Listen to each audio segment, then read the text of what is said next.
ദൈവ നാമത്തിന് നന്ദിയോടെ സ്തോത്രം ചെയ്യുന്നു. വീണ്ടും ഒരു പ്രഭാതം കൂടി കണ്ട് എഴുന്നേൽക്കുവാൻ സർവശക്തനായ ദൈവം നമ്മെ സഹായിച്ചല്ലോ.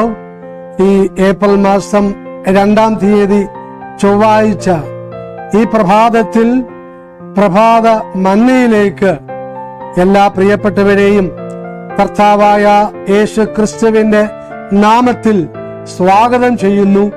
ഇന്നത്തെ പകൽക്കാലം ഏവർക്കും അനുഗ്രഹമായി തീരട്ടെ.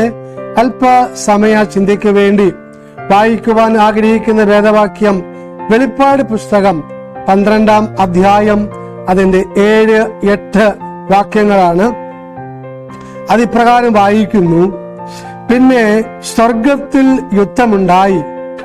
മിഖായേലും അവന്റെ ദൂതന്മാരും മഹാസർപ്പത്തോട് പടവെട്ടി. തന്റെ ദൂതന്മാരുമായി മഹാസർപ്പവും പടവെട്ടി ജയിച്ചില്ല താനും. സ്വർഗത്തിൽ അവരുടെ സ്വലം പിന്നെ കണ്ടതും ഇല്ല. ഇതിന്റെ തലക്കെട്ടായിട്ട് കൊടുക്കുവാൻ ആഗ്രഹിക്കുന്നത് ആദ്യത്തെ കലാപം അഥവാ വൻ പോരാട്ടം.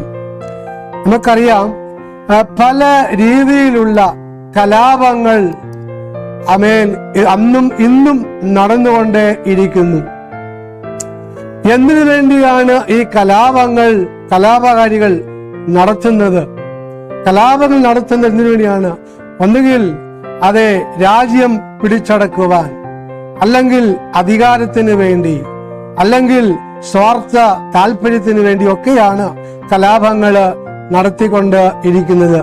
എന്നാൽ ആദ്യത്തെ കലാപം നടന്നത് ഭൂമിയിലല്ല, ആദ്യത്തെ കലാപം നടന്നത് സ്വർഗത്തിൽ ആകുന്നു. അതെ,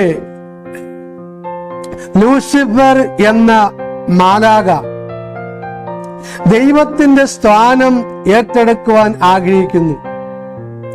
ഇത് അറിഞ്ഞ ദൈവം എന്തു ചെയ്യുന്നു? ലൂസിഫറിനെ വെട്ടി താഴെ ഇടുന്നു.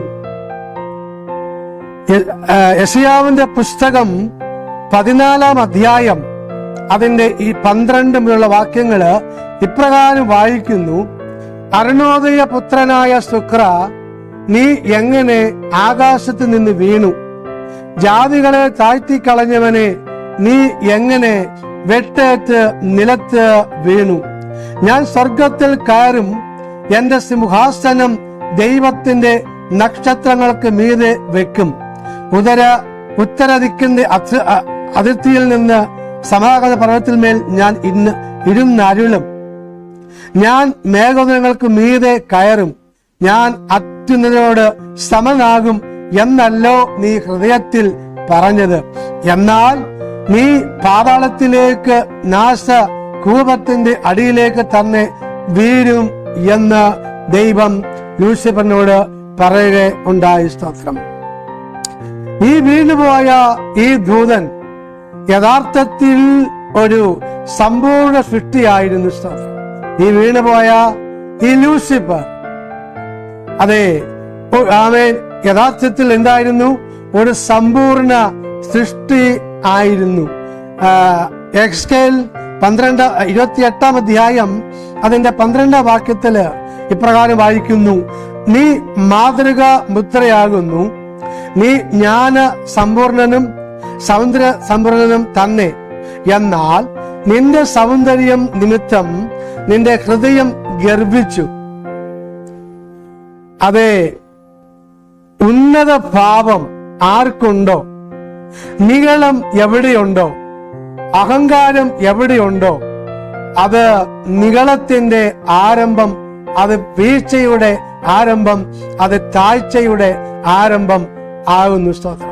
എവിടെ നിഗളമുണ്ടോ അവിടെ വീഴ്ച ഉണ്ടാകും. സ്തോത്രം. ആമേൻ.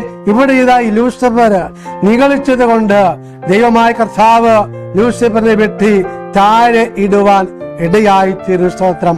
ദൈവം നമുക്ക് നൽകുന്ന സൗന്ദര്യത്തിൽ, ദൈവം നമുക്ക് നൽകുന്ന ധനത്തിൽ, മാനത്തിൽ, പദവിയിൽ ഒരിക്കലും നാം അഹങ്കരിക്കരുത്. ഒരിക്കലും നിഗളം കാണിക്കരുത്. ഒരിക്കലും ഉന്നത ഭാവം കാണിക്കരുത്. സ്തോത്രം. പലപ്പോഴും അതെ, അധികാരമോഹം ആപത്താണ്. ഈ കലാപങ്ങളൊക്കെയും ഉണ്ടാക്കുന്നത് എന്തിനു വേണ്ടിയാണ്? അധികാര മോഹത്തിന് വേണ്ടിയാണ്, സ്വാർത്ഥ താല്പര്യത്തിന് വേണ്ടിയാണ്. സ്തോത്രം. എന്നാൽ അതൊക്കെയും ആപത്താണ്, വീഴ്ചയാണെന്ന് സത്യവേദ പുസ്തകം നമ്മെ പഠിപ്പിക്കുന്നുണ്ട്. സ്തോത്രം.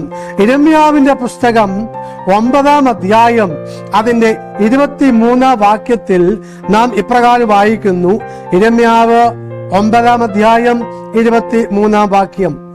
യഹോവ ഇപ്രകാരം അരുളി ചെയ്യുന്നു, ജ്ഞാനി തന്റെ ജ്ഞാനത്തിൽ പ്രശംസിക്കരുത്, ബലവാൻ തന്റെ ബലത്തിൽ പ്രശംസിക്കരുത്, ധനവാൻ തന്റെ ധനത്തിലും പ്രശംസിക്കരുത്. അതെ, ഇന്ന് വചനം കേൾക്കുന്ന പ്രിയപ്പെട്ടവരെ, നമുക്ക് ദൈവം നൽകിയിരിക്കുന്ന ഒരു അധികാരത്തിലും ഒരു സൗന്ദര്യത്തിലും ഒരു ധനത്തിലും ഒരു മാനത്തിലും നാം അഹങ്കരിക്കുവാൻ ഇടയാകരുത്. സ്തോത്രം. ആമേൻ.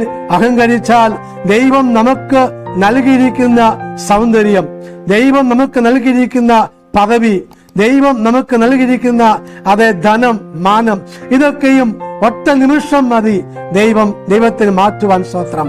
എന്നാൽ ദൈവം നമുക്ക് നൽകുന്നത് എന്തായാലും അതില് സ്തോത്രം ദൈവത്തിന് നന്ദി പറഞ്ഞുകൊണ്ട് നമുക്ക് ആയിരിക്കാം. ഇന്ന് പകൽക്കാലം അതേ സ്തോത്രം നമ്മെ തന്നെ ദൈവ കരങ്ങളിലേക്ക് ഏൽപ്പിച്ച് നമുക്ക് ഒരുമിച്ച് പ്രാർത്ഥിക്കാം. അതുപോലെ ഇന്ന് ജന്മദിനം ഓർക്കുന്ന ഷീന ഷജു അടൂർ എവിടെ ഏൽപ്പിച്ചു പ്രാർത്ഥിക്കാം. നമുക്ക് ഒരുമിച്ച് പ്രാർത്ഥിക്കാം. പരിശുദ്ധനായ ദൈവമേ, സ്വർഗീയ പിതാവേ, ഈ നല്ല സമയത്തിനായിട്ട് നന്ദിയോടെ തിരുനാമത്തിന് സ്തോത്രം ചെയ്യുന്നു. കർത്താവേ, അങ്ങ് അടിയങ്ങൾക്ക് നൽകിയിരിക്കുന്ന ഒന്നിലും അടിയങ്ങള് മതിമറന്ന് അഹങ്കരിക്കുവാനോ നിഗളിക്കുവാനോ ഞാൻ എന്റെ ഭാവം കാണിക്കുവാനോ ഇടയാകാതെ അങ്ങ് എന്ത് നൽകുന്നുവോ അത് കർത്താവേ ദൈവമേ, അത് കർത്താവേ അമ്മേ നന്ദിയോടെ സ്വീകരിച്ച് ദൈവത്തിന് നന്ദി പറഞ്ഞുകൊണ്ട് ആയിരിക്കുവാൻ കർത്താവ് സഹായിക്കണമേ എന്ന് അങ്ങയോട് പ്രാർത്ഥിക്കുന്നു. ഇന്ന് ജന്മനാൾ ഓർക്കുന്ന പ്രിയ മകനെ ഏൽപ്പിച്ചു പ്രാർത്ഥിക്കുന്നു. കർത്താവേ, ഈ പുതിയ വർഷം അനുഗ്രഹമാക്കി തീർക്കണം എന്ന് അങ്ങയോട് പ്രാർത്ഥിക്കുന്ന കർത്താവ് സ്തോത്രം ചെയ്യുന്നു. പ്രിയ ഷീന സൗദിയെ ദൈവകരങ്ങളെ കേൾപ്പിച്ച് പ്രാർത്ഥിക്കുന്നു. അനുഗ്രഹിക്കണം, സഹായിക്കണം എന്ന് അങ്ങയോട് പ്രാർത്ഥിക്കുന്നു. സകല മാനവും മഹത്വവും പുകഴ്ചയും അങ്ങേക്ക് അർപ്പിക്കുകയാണ്. പ്രാർത്ഥന കേട്ടിയ സ്തോത്രം കർത്താവായ യേശു ക്രിസ്തുവിൻ ധന്യമുള്ള നാമത്തിൽ തന്നെ. ആമേൻ. ദൈവമായ കർത്താവ് ഈ ചിന്തകളാല് ഈ വചനങ്ങളാല് നമ്മെ ഏവരെയും അനുഗ്രഹിക്കുമാറാകട്ടെ, സഹായിക്കുമാറാകട്ടെ. ഒരു നല്ല ദിവസം നേരുന്നു. ആമേൻ.